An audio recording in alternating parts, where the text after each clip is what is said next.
സ്വർഗത്തിലെ ദൈവം നിങ്ങൾക്ക് വേണ്ടി കാര്യം സാധിപ്പിക്കും.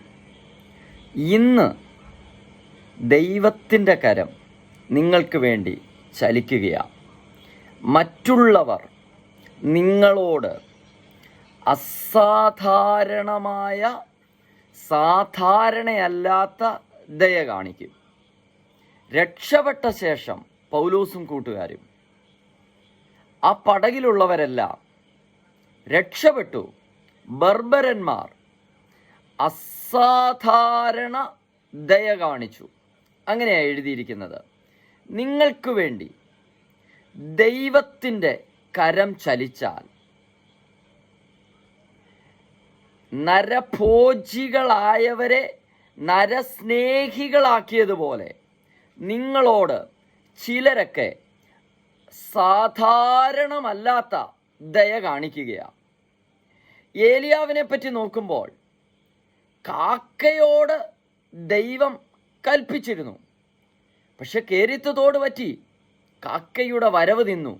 കർത്താവ് പറയുക, നീ സറാഫാത്തിലേക്ക് പോ, അവിടെ ഞാൻ നിനക്ക് വേണ്ടി കരുതുവാൻ ഒരു വിധവയോട് കൽപ്പിച്ചിരിക്കുന്നു. ദൈവത്തിൻ്റെ പ്രവർത്തികൾ വളരെ അത്ഭുതകരമേറിയതാ.